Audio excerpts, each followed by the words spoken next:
everyone, and welcome to Tuesday. Tuesday means deep well time. What a great day it is to be with you. I'm so happy to be able to share with you what the Lord has been working with me on over the last couple of weeks.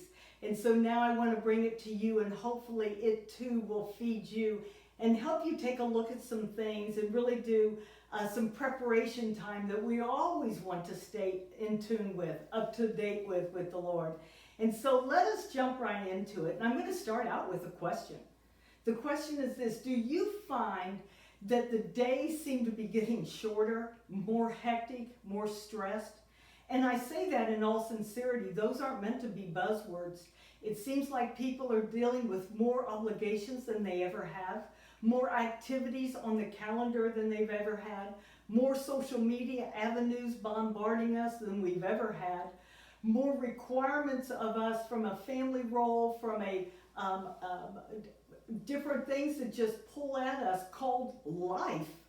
And yet when we look at it, that is day-to-day life. That's cares of the world. And then there's other things that are shaking us. And we look at the news and we walk away more depressed. Our life is changing at times and paces that have never been seen before. And you know what? It's not just the United States. When I started looking around and just glancing at things that are going on in the world today, it is global. What is happening right now is unprecedented. But Jesus is so faithful to us that he has an answer for us. And that's what we're going to spend the rest of our time with. So if you will crack open your Bibles to Matthew 25, we're going to take a look at that first parable. And it is termed the 10 bridesmaids or the 10 virgins, depending on which translation that you use. And it opens up in really addressing that the 10 bridesmaids, and let me just stop right there and say 10 represents a level of fullness. 10 is complete or full as a number. And so it says that the 10 bridesmaids took their lamps and went out to meet the bridegroom. Well, let's identify who the bridegroom is. The bridegroom is Jesus Christ. He will be our bridegroom. The church is the bride, and he is our bridegroom. And so we have these 10 that are going out to meet him, and they're carrying their lamps. And now we're going to see the next step of it, because they have the foolish one took their lamps, but they had no oil with them, but the wise one took flasks of oil. Now, what does that mean to us? What it means is that Holy Spirit is represented by the oil. So when we're talking about spiritual preparation, now let's look at as it with they're going out to see the bridegroom, and we need Holy Spirit in us to meet the bridegroom, right? Well, here's what they've encountered. They didn't take any, but the wise ones took flasks. So they waited for him. He got delayed. Sound familiar? There's this church age that it feels like for those times that have gone past, he is delayed, but he is right on time. And so from this parable standpoint, there is a delay, something that he kept him from coming when they thought he would be there. But it didn't matter. They got drowsy, they sat down, they got drowsy, they fell asleep. And when they woke up at the midnight cry, that midnight call that he was coming, they got up and tried to get ready to go to him. Well, the 5 wise ones who had the flasks of oil were ready to trim their wicks, fill their oil up, light it, and get going to him. However, the foolish ones could not, because they had no oil. So they go to trim their wicks and no oil. How can they light? How can they see where they're going? So they call upon the wise ones. Let me just stop right here and just cut right to the chase. We cannot give away the time that we spend with the Lord in our spiritual preparedness to someone else. Nor could they give it to us what they have done if we feel like we have not gotten prepared. That is an individual thing that can only occur by the time that we spend pursuing and learning about our Father and Jesus Christ. So I want us to understand this isn't a parable about, well, why didn't they share with them? This is about our relationship with Jesus Christ. Okay, so now continuing on. So they go out, the foolish ones, to get their oil, while the other ones went out to meet the bridegroom. And they did. They met the bridegroom, and he took them with him then to go into the marriage supper, and he shut the doors. Well, the other ones came back, and they had been left. So they go and they start knocking on the door, let us in, let us in. But he says to them something that is just heartbreaking when you think about it. He said to them, when they said, open the door to us, and they called him, Lord, Lord, open the door to us. Well, they called that out, but they had no relationship with him.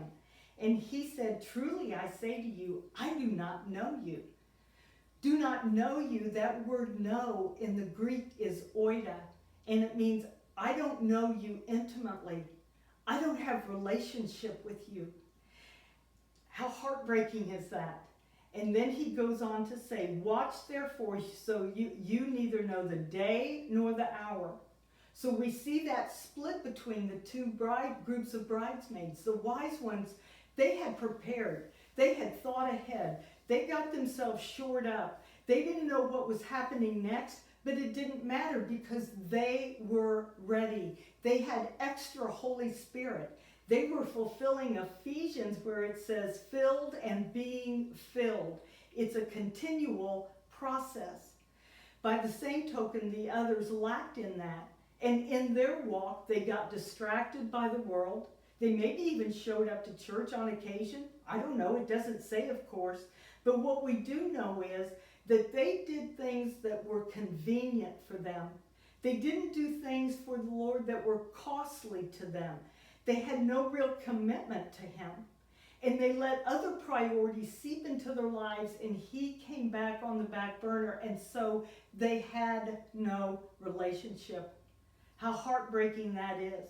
But yet this is a lesson and a warning to us. We get a picture of what we're supposed to be looking like. We're supposed to be looking like the wise ones, right? And the foolish ones we want to avoid at all cost. So how do we go about that? Well, I tell you, I've thought about this for a while, and I'm just going to put it right now for two different camps. And the first one is this. In either way, whether we're a new believer or we have had experience in church life or the Bible or whatever for a period of time, we all need to assess our readiness, don't we? Our preparation and our readiness. For a new believer, I suggest if you do not have a mentor or a small group that you're plugged into, that you get that so that you can develop the spiritual habits of ones that you see, that you admire their walk. Not admire them, admire the walk. The ones who you see Jesus in.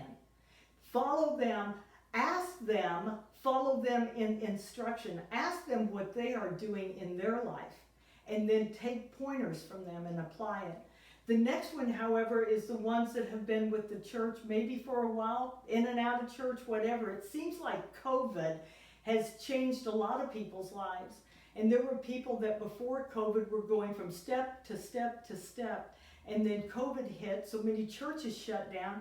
And with that, we're now contending with the after effects of it, aren't we?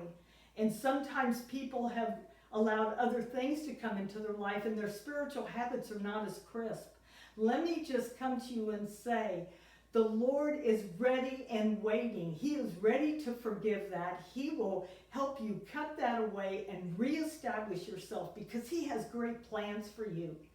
But what we all need to contend for is cutting away the cares of the world, getting alone with the Lord, get private with him.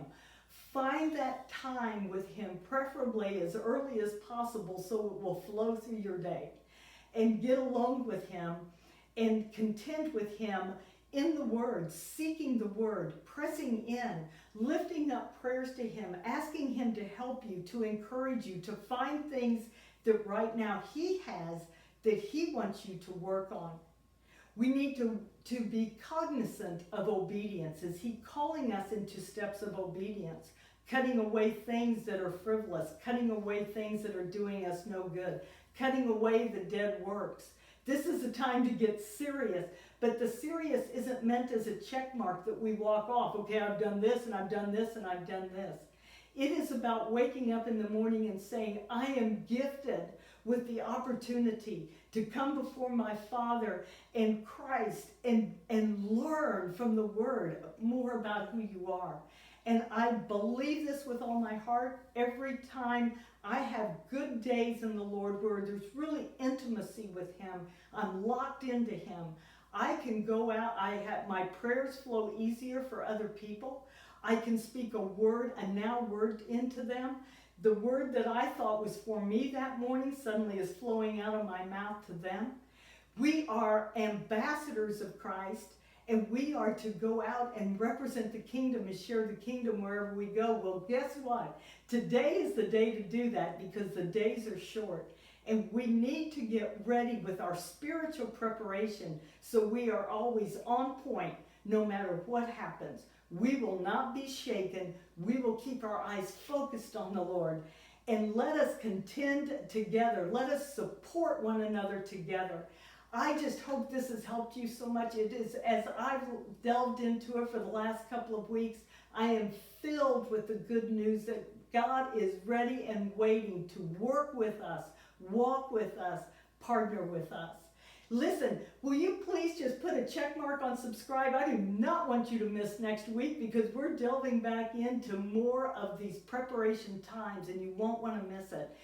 You can get with us. You can look it up with Deep Well on our website, which is Worship with FC. FC means Family Church. worshipwithfc.org. God bless you all. Have a great week. Pursue the Lord with all your heart, soul, and might, and He will reward that time. God bless you.